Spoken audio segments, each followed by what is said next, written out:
Good morning, everyone. This is another in our continuing series of best practice presentations for our plan sponsor community. I have with me three illustrious professionals from both the legal and investment professions to help us go through the topic of ESG, its trends, risks, and some best practice advice that we can offer to our plan sponsor fiduciaries. I'm joined today by Allison Smith-Fay.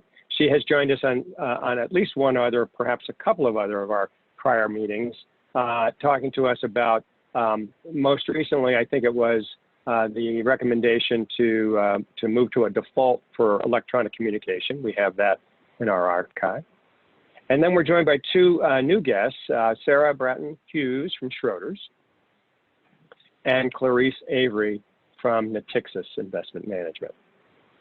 So I just have a couple of introductory comments I would like to kind of go through, just make sure that we're all on the same page about what ESG is and how we can perhaps put it into a framework where we can all kind of have a reasonably collaborative understanding of it.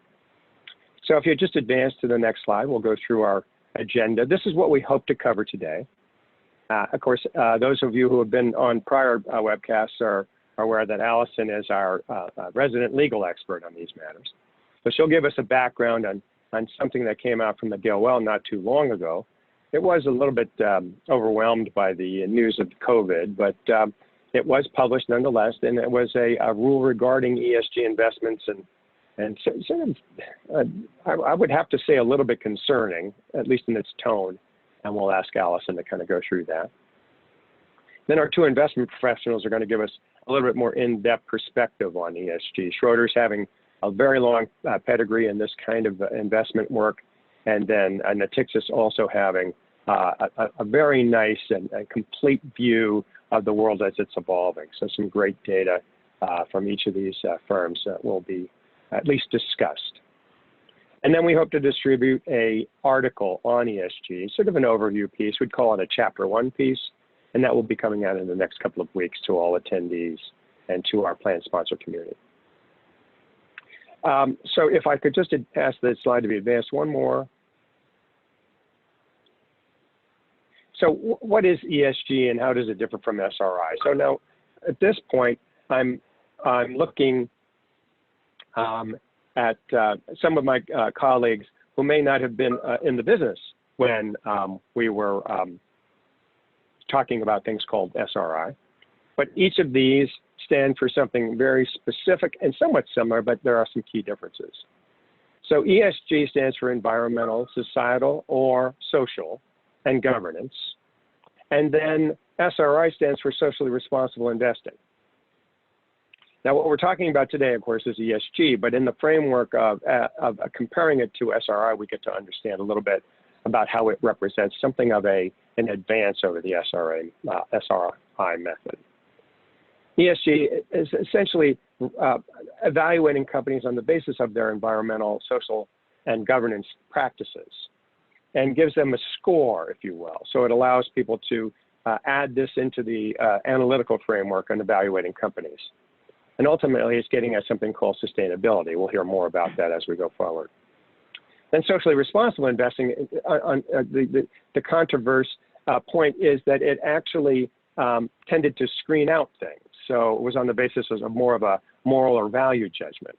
And there's some great examples that go back through time, but the one that leaps to mind is during the apartheid era in South Africa, many people felt that investing at all in South Africa was aiding and abetting a regime that was practicing an abhorrent practice. And so that was where we mostly started to hear about things that had a social bent in the investment management community. So in our next slide, we offer, and my gratitude goes out to the Natixis organization. It's a neat little table that they shared with us. And it actually gives you a little bit more detail in each of the categories, the main headings that correspond to the ESG categories. So you can see the factors, for example, under governance, bribery and corruption, political lobbying and donations. And this is how companies now can be rated not on just their revenue prospects or their their intellectual property, or what might be called more financial metrics. But they now have these kinds of categories that they can also be rated in.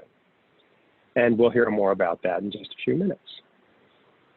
So if we turn to the next slide, I think we're ready to have Allison. Welcome back, as I said. Thank you very much for joining us once again. And I think you have just a little bit to tell us about the DOL, but would you just remind everyone of your pedigree and how much you love being an ERISA attorney? Thank you, Scott.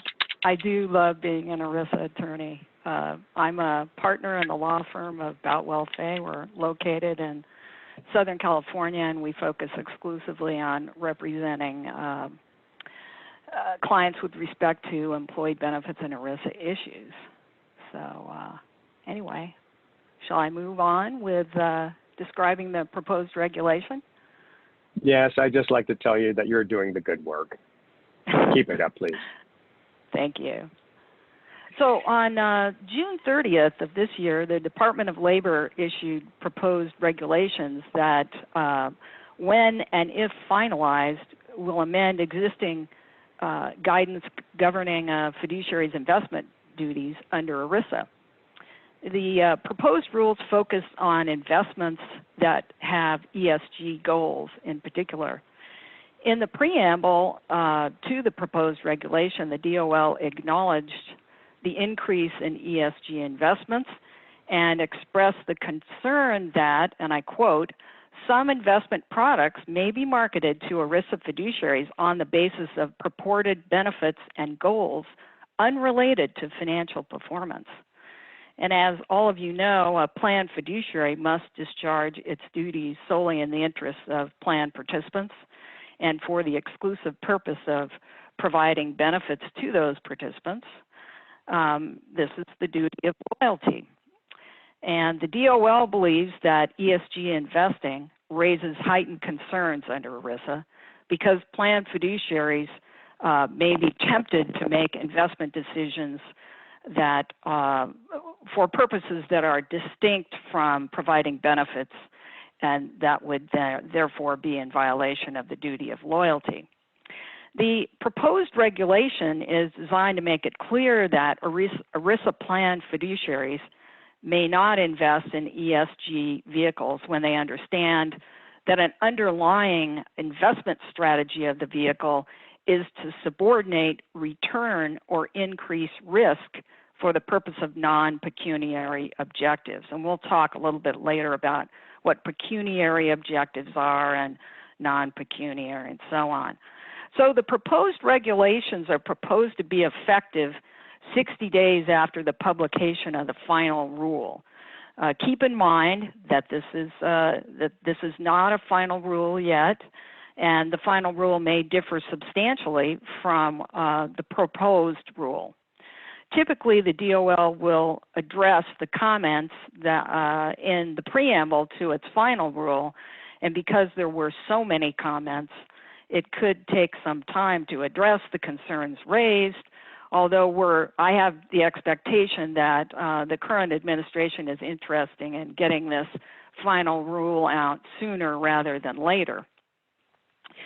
To give you just a little bit of background, in the mid-1990s, the DOL issued its first guidance in dealing with ESG investments. That was Interpretive Bulletin 94-1, which took the position that ESG investments are not inherently incompatible with ERISA's duty of loyalty.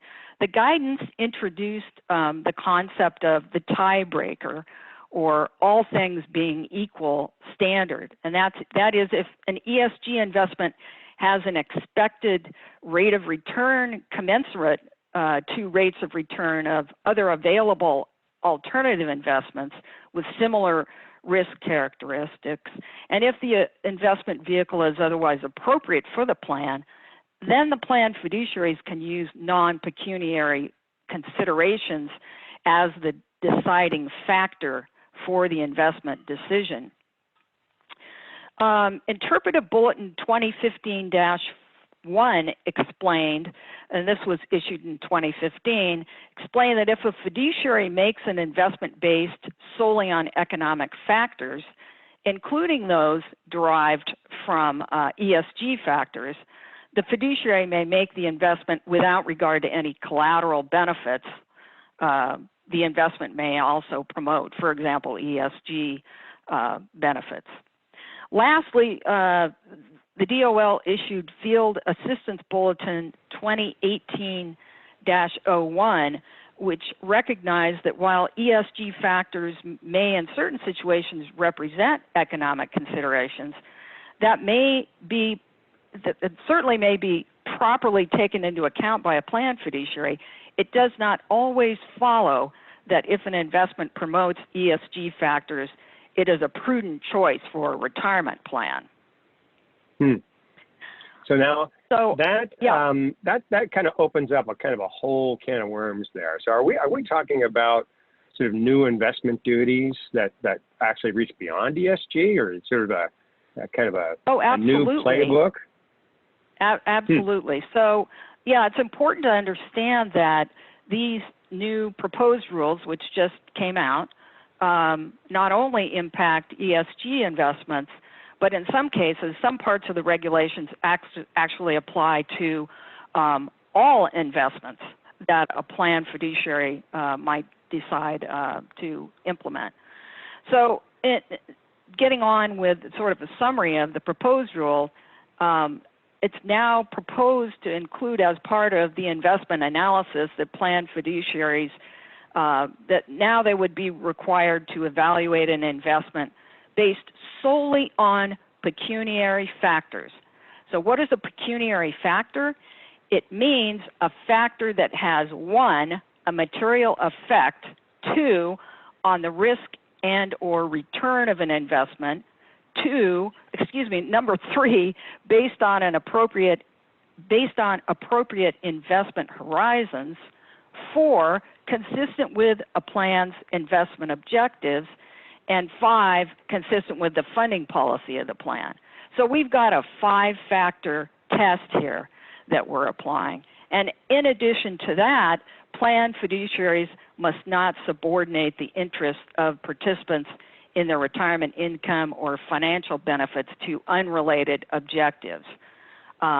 Meaning, what that means is they may not sacrifice investment return or take on additional investment risk to promote goals unrelated to those financial interests.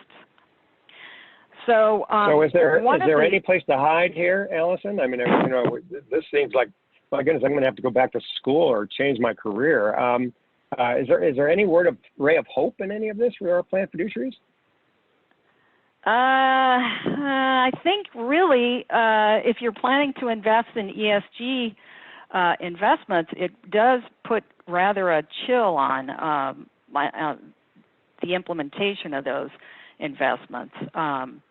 So sort of wanted to get back to some of these other requirements that are actually written into the proposal. Is first a comparison requirement, which requires that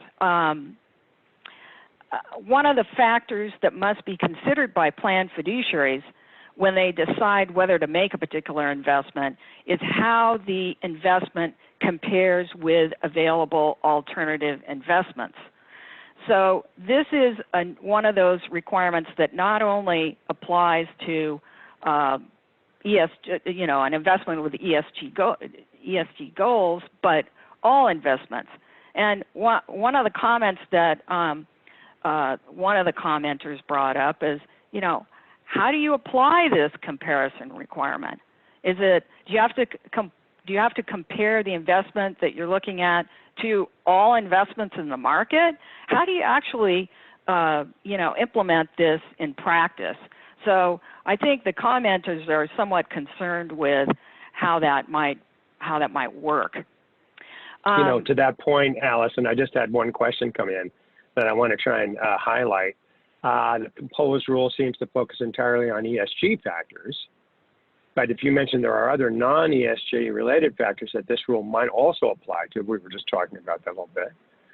So what if a plan is in a certain industry. So a company is in a certain industry, they have a plan, and they may want to restrict investments in their competition or restrict investment in non-U.S. companies, or of course, they've even sometimes restricted investment in themselves. I mean, that has been a reasonably suitable approach. Do you think this has any impact on any of those kind of decisions? It may very well, actually, in thinking about it. Yeah, I think so. So it's complicating our life more than just in ESG ways. I think some of the commenters indicated that, a lot of this is just adding verbiage to an existing regulation that they believe is already sufficient. We've had the duty of loyalty in place for a long time, and at least some of the commenters believe it's really not necessary. This is like a problem, a solution without a problem. So anyway, getting never back happened to before. yes. So the proposed regulation also attempts to define when ESG considerations are pecuniary. So ESG factors are pecuniary only if they present economic risks or opportunities that qualified investment professionals would treat as material economic considerations under generally accepted investment theories. So that's a lot of words, just additional words. And also there's this new documentation requirement. So when alternative investments are economically indistinguishable, and that's the term that's used, and one alternative is selected based on non-pecuniary factors, for example, ESG factors, the fiduciary should document specifically why the investments were determined to be indistinguishable and why the selected investment was chosen. What's strange about this requirement is that the DOL acknowledges in the preamble that truly economically indistinguishable alternatives are rare. And so, I'm questioning, why did the DOL feel compelled to include this requirement when it only applies in rare circumstances? So, don't know. So just to bring a question, one item here, I think, before we move on. So we know in the defined contribution space, we use something called qualified default investment alternatives. And I think the rule actually has something, right? So something, so in other words, we have a default investment that if a participant doesn't actually elect something, then something is elected for them, and it's usually a target date fund these days, but it can be several different types of that kind of asset allocation tool. So did they say anything specific about that? Absolutely, they did. They came up with part of the proposed regulation is that in the case of a participant-directed individual account plan, such as the one you're talking about, usually it's a 401k plan, a fiduciary's addition of a prudently selected, well-managed, properly diversified ESG investment alternative would not violate the duty of prudence or the duty of loyalty if three requirements are met. Okay, and I've outlined those on the slide here. First of all, the fiduciary uses only objective risk-return criteria. Secondly, fiduciaries must document their selection and monitoring of the ESG investments. And while documentation is always a good idea, it's always great to document your investment decision, it's never been mandated by ERISA. So this documentation requirement is a new one. And thirdly, to get to your point, Scott, an ESG cannot be added as a component of a QDIA, a qualified default investment alternative. And this prohibition on using an ESG investment as a QDIA for a plan is perhaps one of the biggest objections voiced by those who submitted comments. And one of the problems that I see with this provision is that there is, in the words of the preamble to the regulation, no consensus about what constitutes a genuine ESG investment. And this puts plan fiduciaries in really an impossible position. How do you show that your QDIA is not an ESG investment if you don't even know what an ESG investment is. It makes it very difficult. Well, I'm just thrilled with how our world is becoming clearer and simpler. You know, even as it seems as there's so much chaos outside our windows, the DOL is just trying to help us out so much here. Right. So what can our employers do? Well, I've outlined a few thoughts that I had, that before the rule becomes effective, even though I know it's going to be hard to figure out whether your plan has ESG investments, because you really don't know what that is, that's something that you probably ought to look at. And then secondly, you probably need to contact your investment advisor to discuss how the rule may impact your plan.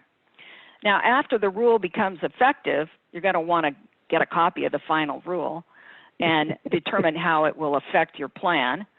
Conduct a prudent process for inclusion of your ESG investments, making sure that the requirements, of course, of the new rule are satisfied. And lastly, document the process. Oh boy. Well, at least that's a tidy list there. I'm not so sure those bullets are all that easy, but at least you've summarized them well for us. No. Easy enough to say, not so easy to do. Okay, well, it's not your fault that the law is so difficult to unravel sometimes. But thank you so much for your detailed explanation of what we're facing here. It's safe to say probably that this rule is not going to come forward within the next, say, 60 days.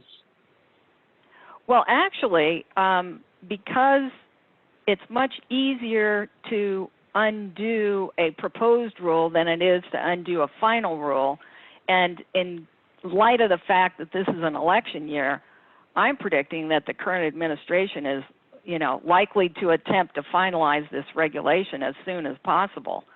I would say probably before the end of the year. Now, wow. They do have a lot of comments that they're going to have to deal with. Usually, as I mentioned, comments are addressed in the preamble to the final regulations, but we'll see. Don't know. Okay. Well, yeah. Thank you so much for giving us such a great explanation and summary of the tenets and the issues. I think I'm going to turn now to our investment professionals, because of course we have to function in the world as we find it. The rule being what it is, it's not yet effective, but there have been some firms who have been investing with an ESG focus for decades. And so it's so entwined in their DNA that they don't even use the term. And one of those firms is Schroders. And I'd like to turn over to Sarah Branton and say thank you very much for joining us, Sarah. And would you take us through some of the thinking that kind of how Schroders approaches sustainability and how that kind of relates back to this whole ESG question? Sure. So thank you, and thank you for having me. I was about to raise my hand and ask Allison a bunch of different questions that even I had as she was talking. So, but that was a very great and thorough overview, and I'm sure we'll touch on this at some point. I often tell my counterparts in Europe it's a very different environment around ESG over here versus over there. But as you hit on, Scott, we have been investing sustainably here at Schroders with our first dedicated resource actually hired back in 1998. And over time, our team has evolved. So we're now up to 22 investment professionals, and we're also global. And I think that's very important as you think about the concept of ESG integration. And for us, we have a commitment from the top, both a bottom-up and a top-down commitment, that if we, as long-term holders, if we systematically integrate ESG into our investment processes, it will lead to better risk-adjusted returns for our clients. So we go at this very much from the benefit and the long-term return benefits that we have can achieve here at Schroders. So it is a very, I use the term inclusionary approach to sustainability, not an exclusionary approach. So it's not about negative screening. And we've built up quite the toolkit, proprietary toolkit here. And we have over 10 proprietary tools that all do the same thing, not the same thing across different asset classes, but it's all built on the sort of same platform and same thesis. And that is to take these trends and turn them into the language that our investors speak, which is not carbon footprint, it's data and dollars. So instead of saying, this is the implication of a company's carbon, you have a portfolio manager in, to companies. Your oil company has the same carbon footprint as your hotel company, but their ability to pass costs, avoid regulation is completely different. So all of our tools give us this ability to quantify. And we all know if you don't quantify, then you can't measure. So throughout our tools, we've now developed proprietary impact reporting that allows us to measure both our financial returns, our risk returns, as well as our environmental and social impact. And that measurement piece is key because the measurement allows you to manage. So we are active owners here at Schroders. So we have done over 1,700 engagements across 57 countries globally last year. And I always say we're active owners, we're not activists. This is about working with our portfolio companies and unlocking that long-term value for our clients. So here we have a firm-wide goal of being 100% integrated by the end of 2020. We are 95% there and in some esoteric asset classes right now. But as you can see, we're all about the financial benefits. Now, we do have product on the other end of the spectrum, but the bulk of our book and what we're focused on and what is the bare minimum for our firm is this integration piece.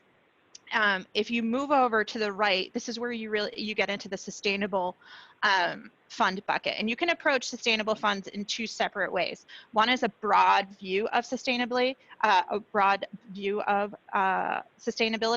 The other is a thematic view. And I know my great partner from Natixis is going to talk about the thematic piece, so I'm not even going to go there. Then you go to the screens, right? And that's the sort of SRI investing that you had touched on. That was sort of the ESG of years past.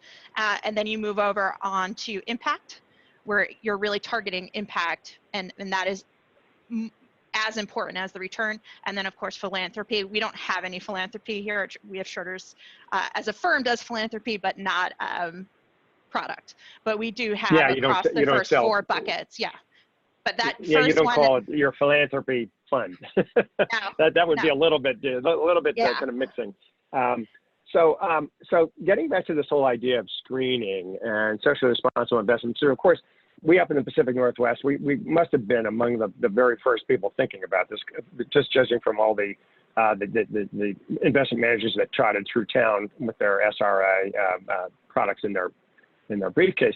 I just remember things like, well, okay, we can't own any tobacco companies, or we can't own any oil companies, or we can't own any alcohol companies. So that sort of sounds to me like even if a company that happened to make alcohol was really quite a sustainable actor in the environmental, social, and governance methods, that sort of drove a lot of some of the best investment ideas over to the sidelines. That's on sort of these, you're just part of a bad industry. Do I have that right? Yes. So I was smiling because I don't want to take your thunder, and there's a question on how I actually got into sustainability on the questionnaire, but I was smiling because it relates to my story. So I joined Schroders 9 years ago, and I was the luckiest person alive. I worked and grew up under Jenny Jones. Many of you may know her. She was in the industry for years. And Jenny was a glass ceiling breaking woman and a great investor. She's retired a year ago. But Jenny ran a really large book and a lot of money for the Nordics. And Jenny often associated ESG investing with the SRI investing of the 80s and 90s when it was exclusionary. Again, I said we take this inclusionary approach here. It's very exclusionary. So very early on, I like to say I was the resident millennial on the team. Any ESG questions that came in from the Nordics came to me. So I always had much more of an investing background and not as much of a environmental science background. And I actually would say that is the profile of our entire sustainability team, because you can find a lot of people who are passionate about the environment and social issues. It's a completely different skill set to understand how they could how these issues can impact the long-term sustainability of a company's business model or durability of cash flows. So very early on, I became sort of the go-to person for our desk here in New York on sustainability queries, questions, And when I first moved over to the sustainability team, actually my remit was actually on integration, not on client communications or events like this. It was all on the investment side, and further integrating sustainability into all of our investment desks here in New York. So long-winded way to tell my story and answer your original question of yes, yeah, it was no, I think that's about terrific. narrowing the skill set. And I think that that's really important. So we have one of our flagship tools, which is SustainX, and it's built on the premise that all companies either contribute or detract from society based on the goods they produce, the products that they sell, or the services they provide. And those currently aren't reflected in their financials. But as we're continuing to see growing regulatory and social pressures, those will become real costs to companies. So think about it. We now have minimum wages rising. You have tax clampdowns. You have sugar tax in 37 countries. You have carbon being taxed, and even here, at odds with the DOL, the Commodity Trading Commission has recommended putting on a firm-wide carbon price. So these will become real costs to the companies that you operate in. So we identified over 40 objective and measurable areas of impact, and came up with a cost to society for each one of those measures of impact. It wasn't Schroeder's making some moral call. We went to an area that hadn't been untapped, and that was the academics and the industry and the consultants in the industry. So we have now gone through almost 500 academic and industry studies, come up for a cost for each one of those. But I think what's important is that it's a holistic way of looking at an investment. So there are positive contributions. Companies get positive benefits for the salaries that they pay as long as it's above a living wage, for connectivity and power provision. So I always talk about the utilities, particularly the ones that are located in the US, that many of them are transitioning off their legacy coal assets. Historically, that would have been screened out of a portfolio because everybody here is coal. Blah. But actually, these companies are transitioning to a cleaner power source. They're doing it as quickly as they can. And to us, companies like this that are transitioning their business models, not only will they survive, but they'll thrive in the future. So if you look at a power utility, they'll get hit on carbon emissions. They always get hit on emissions. But think about, look, none of us would be talking right now if we didn't have utilities, right? Think about the connectivity that they've provided to us, particularly the social value in the Zoom environment we live in now. So I think I have a funny story to relate holistically on that. Yeah, we have a funny story we just heard here recently on that, where the Harvard students went to the board, the investment board, and they said, okay, we want you to divest yourself of all energy-related investments. And the chairman said, we will do that right away, and then we will turn off the power to the dorms. So, I mean, in other words, we're going to need energy. We just need it in a more sustainable way. I just love the perspective. Before we move on with you, I want to turn over to just a little bit of the weeds and give our friend Clarice a chance to talk a little bit about thematic, as you mentioned earlier.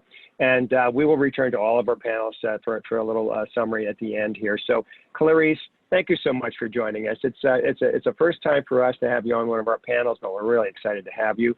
Would you do a little bit of that sort of in the weeds kind of discussion about, take us through what impact? Well, first, I guess it would be thematic. Do I have that right? As first thematic and then impact?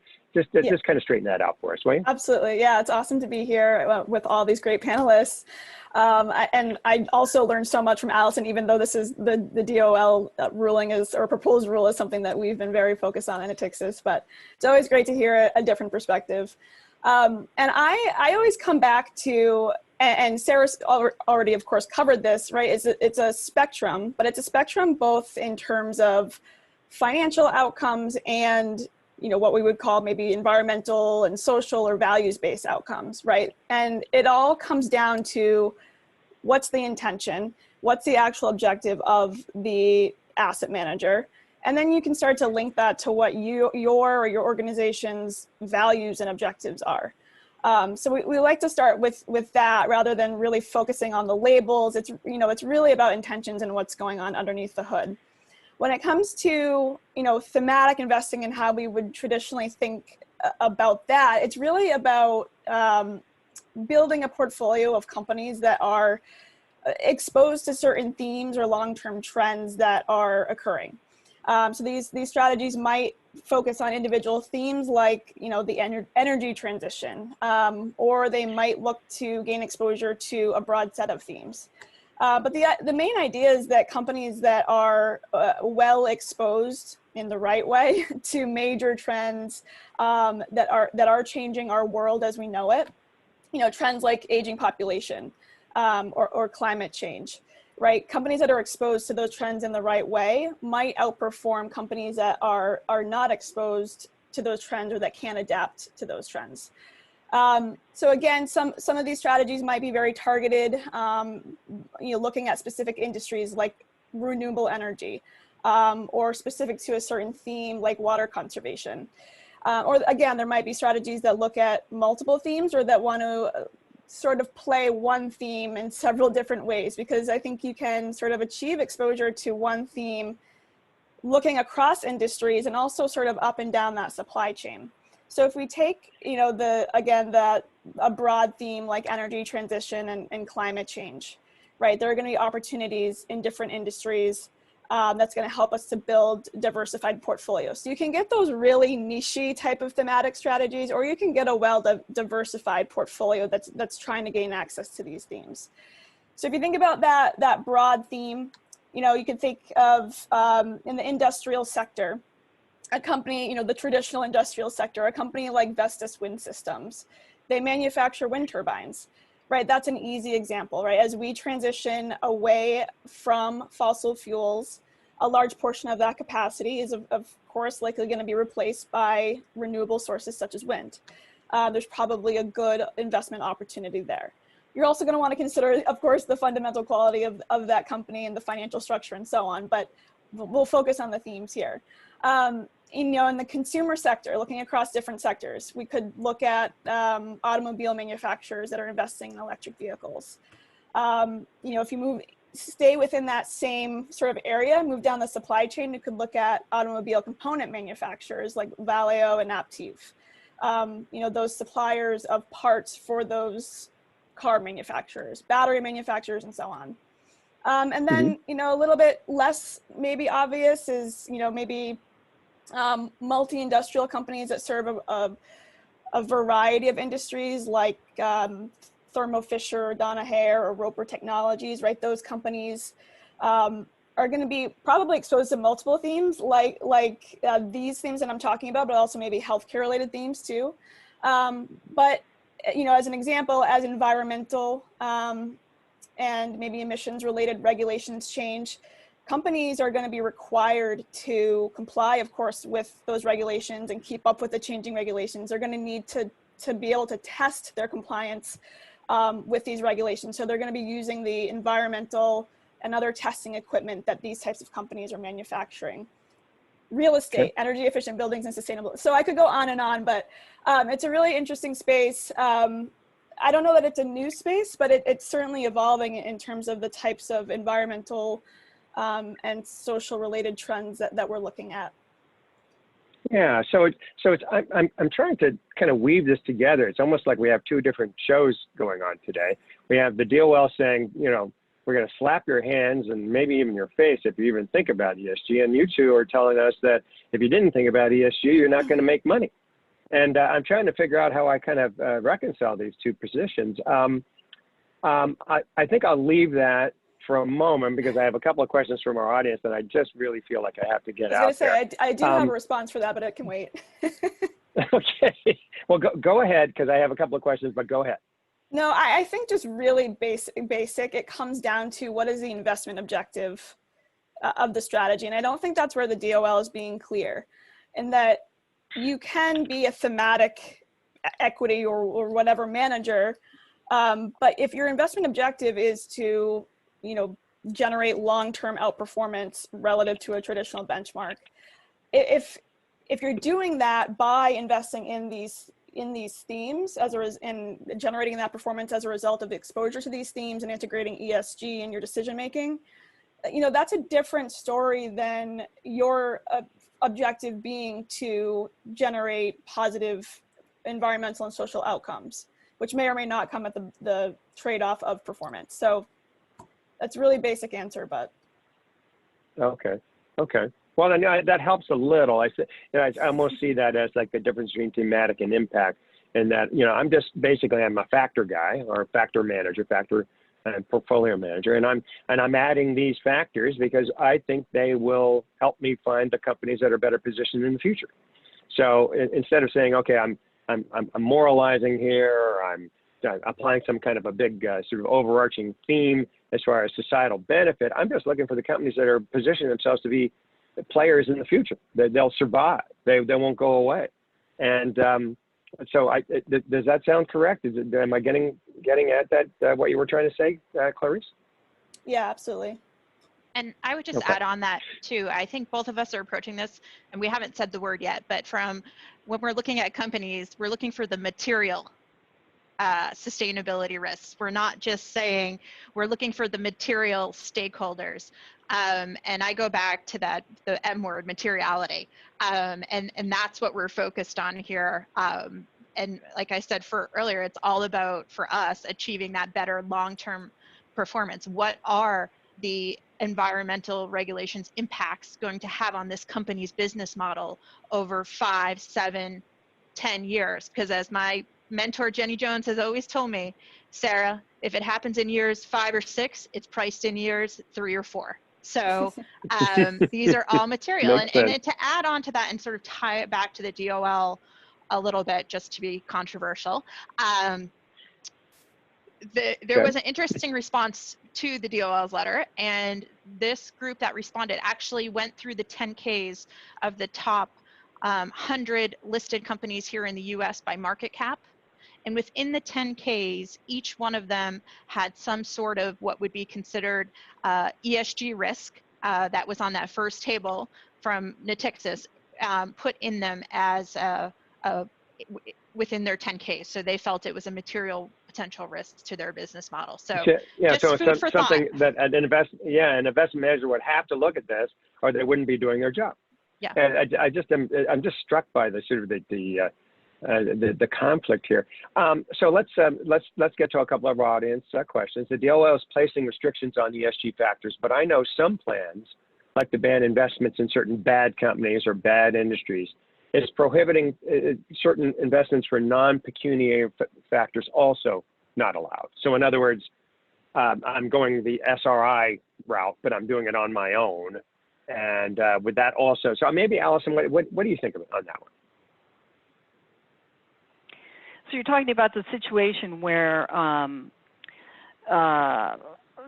investor may decide that they're not going to invest in a particular company because, give me an example. Well, it used to be the easiest one was tobacco companies, say. And right. So let's say a foundation says, okay, we will not invest in the securities of any company that has anything to do with tobacco. So do you think this actually has application? I mean, is it both a negative as well as a positive sort of impact thing, this ESG? The way I read it is more of a positive. So you're looking at what you're actually investing in as opposed to what you're not investing in. So I would look at it that way. Okay, that makes sense. Okay, and so I've got one from, it must be a research analyst somewhere, so bear with me as I read this. Aside from the problem of how available options is defined, how does that part of the 5-part test impact the need for an even more consistent and rigorous process for manager selection by plan sponsors and investment consultants? So anyone want to take a shot at that, or do you want me to read it slower? Yes. Yes. Okay, so aside from the problem of how available options is defined, so available options, the universe, how does the 5-part test impact the need for an even more consistent and rigorous process for manager selection? How about that?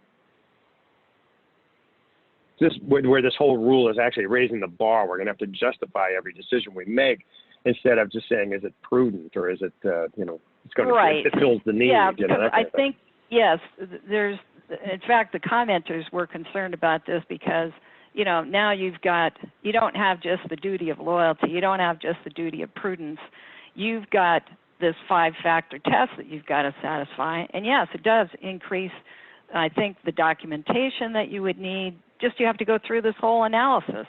And why is that really necessary?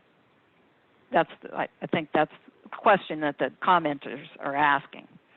Yeah, I think you're getting at it just exactly right. And I think so then, that they're. Go ahead. I think that they're also concerned that that all these additional requirements are really not really getting us where we want to go. In other words, they're not really going to be beneficial for participants. They're going to add costs. They're going to cause confusion in the regulatory, in the community that's subject to the regulation. And things are going to be misinterpreted. And also there are going to be lawsuits brought against planned fiduciaries for breaches of duty of loyalty based on these regulations, I think. I see. Okay, so we're adding a whole series of new tripwires that we're going to have to watch out for and help our. Yeah. Okay, I got you. All right, so this is one that I think is near and dear to a lot of our hearts because we're concerned about accuracy in labeling. I don't know why that is. There seems like there's a lot of mislabeling of things and concepts going on in society today. As our CIO likes to say, we're neutral. We hate everyone equally. So we don't try and play favorites. We're just out there just looking to try and sort the truth.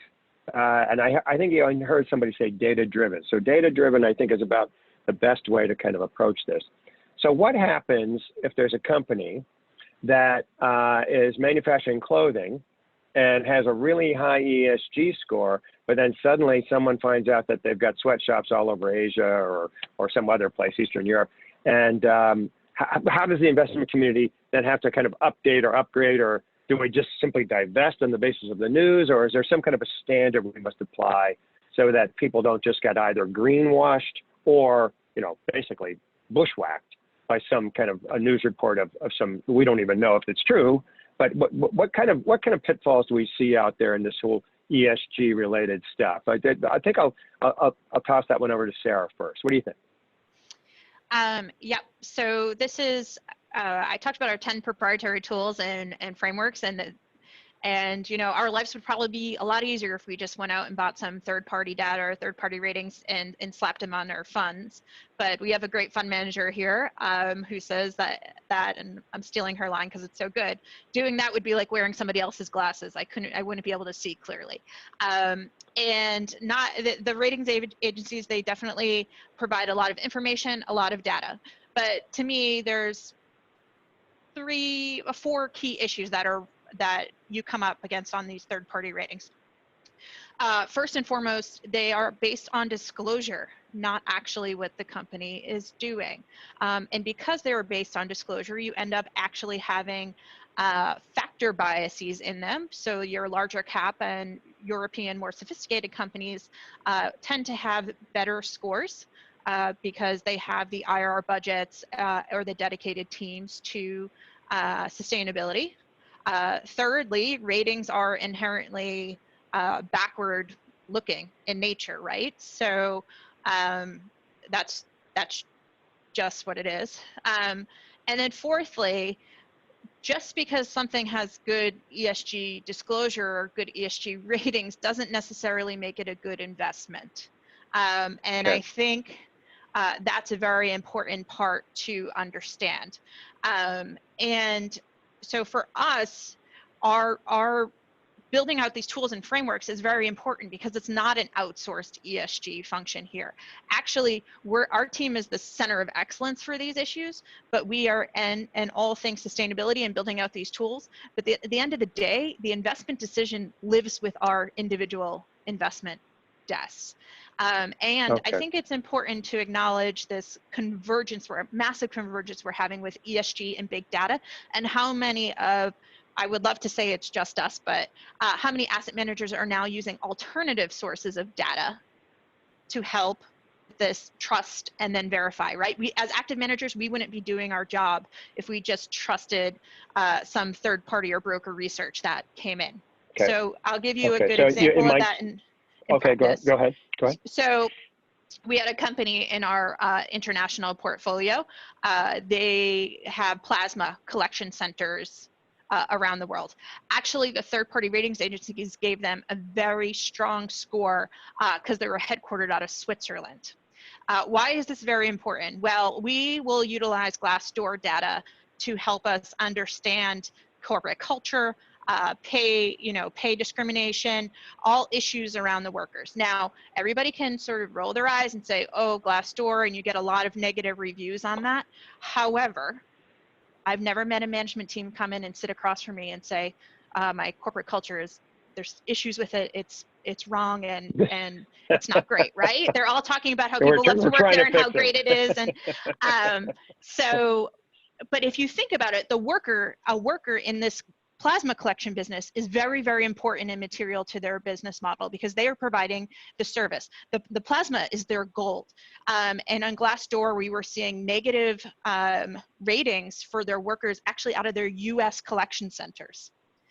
Which was a very material part of their business model and their earnings. So we won't go and buy or sell a stock on a Glassdoor perspective, but we will engage with the company, and that's where active ownership comes in. So this is something we've actively engaged with their management to understand what they're doing to improve employer satisfaction, what they're doing to increase training, what they're doing to reduce turnover. These are all really material things to this company's business model.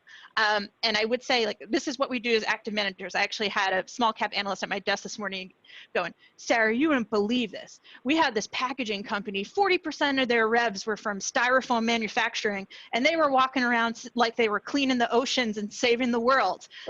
Like that we weren't going to notice that was a declining material issue to their business model.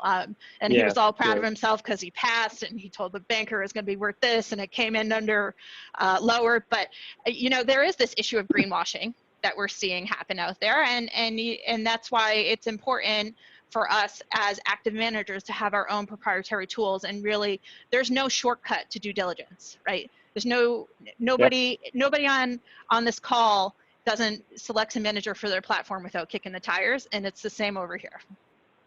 Gotcha. Okay, so I feel I would be remiss if I didn't actually get to the point, perhaps, of what everybody's saying. Is there any data, and I'm going to toss this one over to Clarice, is there any data showing that ESG-related factors actually indicate improved investment performance? Can we look back from, say, now to 2009 or even earlier and determine whether or not portfolio companies have actually performed better on the basis of some of these factors? This is a really hard question to answer. It actually goes back to a lot of what Sarah was talking about, because there are a couple different ways you could look at it. One is data and index providers like MSCI that actually do offer ESG research and ratings. They build indexes based on their proprietary ESG rating system. So you could have the MSCI World Index, you could have the MSCI ESG Focus World Index. And you can look at the performance, you can compare the performance historically, and it might show you that, of course, the ESG Focus Index is actually built to track the traditional index very closely, but you do see that it does outperform a little bit over time. Maybe that means that companies that MSCI rates more highly on ESG have outperformed. I don't know if we can specifically attribute it to that ESG because it's not really a factor yet. I don't know if it ever will be. Yeah. But then there have been different academic studies that have been done, studies that show basically there's not a negative correlation between ESG and corporate financial outcomes as well as investment outcomes. So there's plenty of research papers out there on it. You might get different answers depending on which one you're looking at, but it's something that I think our industry is definitely focused on, improving on. Yeah, so I just looked at that MSCI proposition. I was just doing some research this morning, and it did show some kind of a marked difference. But again, there's this whole inclusion bias. It's, once I go in the index, do I just get, a tailwind from that? And once somebody rates me, well, do I just get a tailwind? Okay, I've got a couple of other audience questions. I'm really excited about these. How should a committee amend their IPS for ESG investments? That's obviously yours, Allison. I think that's really going to depend on what the final rule says, and whether it even gets finalized. But you really want to try to track the regulation and make sure that you're satisfying the requirements, and that those, you can write those into your investment policy statement. Say, this is what we're doing when we analyze an investment. We're looking at pecuniary factors, and here are the things we're looking at, that kind of thing. Yeah, okay. And so here's our last one, and I'm just going to throw it up as a jump ball, but COVID is being blamed for not necessarily changing the world, but accelerating many underlying trends and putting them into high gear. Do you think that is having a similar effect on ESG? Who wants to answer that? Yes. Okay, Sarah. Yes, yeah. I do. First and foremost, one of the biggest headwinds historically investing sustainably has been the performance question. The market pullback and what we've seen throughout the COVID crisis has proved that ESG is no longer just a bull market luxury. So yes, I think it has. I think it was already turning though. You had 2019, that was the year of the Greta, and we do a global investor survey, just came out yesterday, but 2019 was the first year Gen X had outbeat the women and millennials in terms of demand. 2020 has doubled down with that, with over 50% of millennials, Gen X, and also you've seen a very large rise in the baby boomers, believing that actually investing sustainably will lead to better performance over time. Do you want to add anything, Clarice? I would just add, just in terms of hard evidence that this has been supportive. Obviously, like if you look back, through the crisis and the months, or the sell-off and the months that followed, we saw U.S. and international equity funds, so mutual funds and ETFs in the U.S. were in very significant outflows, net outflows in each of those months. If you looked at and you can look at this in Morningstar where they have sort of labels, again, maybe it's not perfect, but ESG focused products, mutual funds and ETFs in those US and international equity categories actually saw sustained positive net flows in each month in this year. I think that's a continuation of a trend, but also a realization that, again, these strategies have merit. Yep. Well, on that positive note, I'm going to end it today, folks. I really want to express my gratitude and appreciation for all the excellent expository comments and examples. I'm sure we've generated more questions than answers, but that's what happens when you're talking about topical things. I want to urge you to reach out to all of our speakers if you have your own sidebar questions or a couple I could not get to. I'd like, some of this to be sidebar, some of it's a little political, some of it's a little bit, kind of hedging answers. So perhaps they're a little bit more private, maybe not necessarily as group oriented. But I just want to say thank you to Allison once again for joining us on from the legal perspective. I think you scared us all to death. Sarah, I just love getting the live fire exercise, feel of you making these decisions every day. You are a center of excellence, as you said, on ESG matters, but it still sits with the investment managers and running their products. And you're an important part of the team, but it's not the only part of the team. I think that's that point we're making. And Clarice, thanks again for just kind of hitting on those themes, kind of giving us some really hard examples that allow us to relate some of this financial stuff back to our real world lives. And again, thank you very much for joining us. This is another in our series of best practice webcasts for our plan sponsor community. I urge you to refer those in your organization who weren't able to attend today. They can certainly pick this up on our archive library. And then again, as I said, we will be sending out an ESG article in both our newsletter and making it available to anyone who attended the webcast so that you can read a bit more on this. And then as you develop your own theories and attitudes toward ESG. Thank you very much, and just have a great day. Bye-bye.